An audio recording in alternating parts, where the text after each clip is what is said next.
Welcome to the Outer Circle Inner Stillness Recovery Resources for Spiritual Pilgrims and Parents. We'll explain that in a bit. My name is Reese Basimio. I'm the clinical director here at New Pattern Counseling here in Gresham, Oregon, where we offer support for quiet minds and peaceful family dinners. Code for you need to get recovery, and that's the prize. So, I am delighted to tell you all about a workshop coming up soon. It is talking about the talk, the sex talk workshop for parents. Now, this one needs some explanation. So, for the listener, so who remembers when they first learned about sex? Who remembers getting the talk? And notice how we call it. That's significant already. But who remembers getting the talk, the sex talk, the birds and the bees from their parents? And who remembers that being just like a really lovely, non cringy, connective, very helpful and informative experience? I would guess that there's a few of you out there because miracles happen. But I would also guess there's a few more of you who are giggling a little bit as you remember some memories or cringing or seething. I seethe a little bit when I think about how mine turned out. It was disappointing. Um, but this is the thing to think about, like who let's especially if you're about my generation or thereabouts, coming from the 70s, 80s, 90s.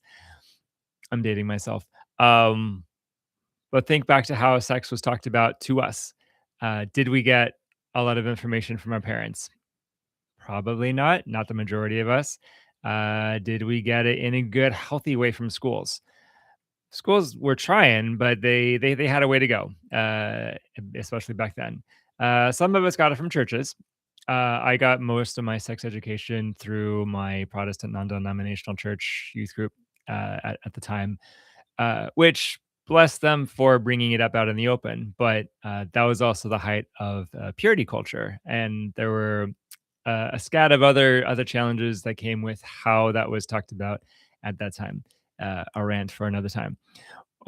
So I would venture to say that if you're around my generation, that when you think about how your sex education developed, there were some deficiencies, and we had to learn the hard way. We had to learn mostly by experimentation, figuring things out on our own, pornography, the internet came along, and we've made it here. But I would guess that a lot of us around my generation have some scars and are working through some dysfunction. Some of which, I would guess, a lot of which could have been avoided if someone had mentored us a little bit more. How are things today? So, a little bit different scenario. So, these days, what are our kids facing as our kids are coming of age, coming into adolescence, and beginning to encounter their own bodies and probably beginning to notice other people's bodies? What's going on for them? I would guess they almost have the opposite problem, where now they have the whole internet talking at them that and saying this about sex, that about sex. It's good, it's bad. You should do this, you shouldn't do that. Consent, consent, consent. Well, that's a good thing. But you know, throwing a kid onto the internet is like dropping them in the middle of a big city street with no map and everything at their fingertips, and anything could get at them. And there's just so much data, so much sensory input, so many things they could find, and that's a lot. That's a lot for an adult. Like, when I go to the big city, I still need I still need a map and a water bottle and a sweater and a backpack full of snacks because I get overwhelmed and I get tired. Now imagine being 6 years old and streaming through this big wide world. Imagine being 12, which is the average age of first exposure to pornography, and you're encountering your body's changing, your friends' bodies are changing.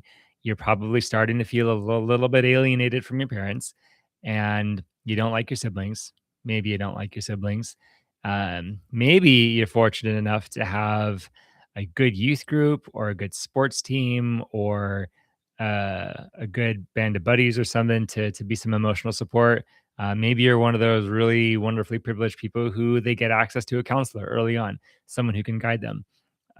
But a lot of kids, they're in this precarious, volatile stage of life. They've got infinity in their pockets and every bit of data available to them. And at just the slightest misstep, the slightest typo, they could now be encountering pornography, which, if you know anything about pornography, which I would guess a lot of us do, there's a whole wide world of variations of what sex is, could be, and how it gets fetishized and made into this extreme thing. And it's not healthy. It's not human connection. It's not what a kid needs to grow up well or to learn how to have healthy relationships. So kids need help. Kids need a guide if they want to emerge, if they want to go through the wilderness of teenage years and adolescence and emerge into young adulthood as unscathed as possible. Nobody comes out completely unscathed, but as unscathed as possible, having some wisdom, having some perspective, having the capacity for an emotionally intelligent, balanced, healthy, intimate relationship with another adult that can last, that can be built on honesty and trust and openness and accountability and a real lived compassion, love. That would be great if our kids could get there, and I think they can. I really believe that they can, but not alone. Our kids need a guide, and they need many guides, for many things, but, one in particular is a guide for what is this thing called sex? What is sexuality? What is this thing called my body? And what are these feelings I'm having for myself, for others? And what do I do with them? Who am I in all of this? What's the purpose of it all? These questions all have answers, and lots of sources will try to take those answers and run every which way with them. I believe that parents are the best suited to answer these questions for their kids, or at least to take the lead on where to direct them. I would rather that parents be the first ones to introduce the topic of sex to their kids.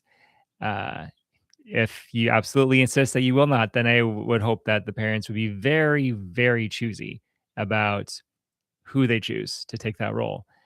And don't choose the internet to be your surrogate. So, that said, I am offering this workshop, the talk workshop, on September the 26th, September the 6th. I made a typo with my mouth. September the 6th, from 9 o'clock a.m. to 12 noon here in Gresham, Oregon, at the Office of New Pattern Counseling. Information in the liner notes. We will be offering a workshop for parents about the sex talk. Now, I'm not going to tell you what to tell your kids about sex because it's your family. I will essentially be telling you that you can and should have the talk. We'll look at why you're not, and no condemnation, no judgment at all. It's an awkward thing for a lot of us, but it's good for us to pause and say, why is it awkward? What comes up in my body when I think about having this talk? What sensations are uncomfortable that I might have to work with? We'll practice a bit of mindfulness, do a little bit of reflection on our own stories, and then we'll talk some brass tacks. We'll talk what are some methods? What are some things to consider? What are some do's and don'ts?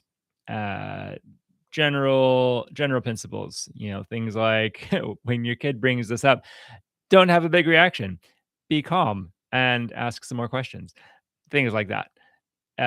It honestly doesn't have to be a really big, difficult, cringy moment. It can be really wonderful, really lovely, really connective, and really empowering, and it could bring about these really great trusting relationships between you and your kids.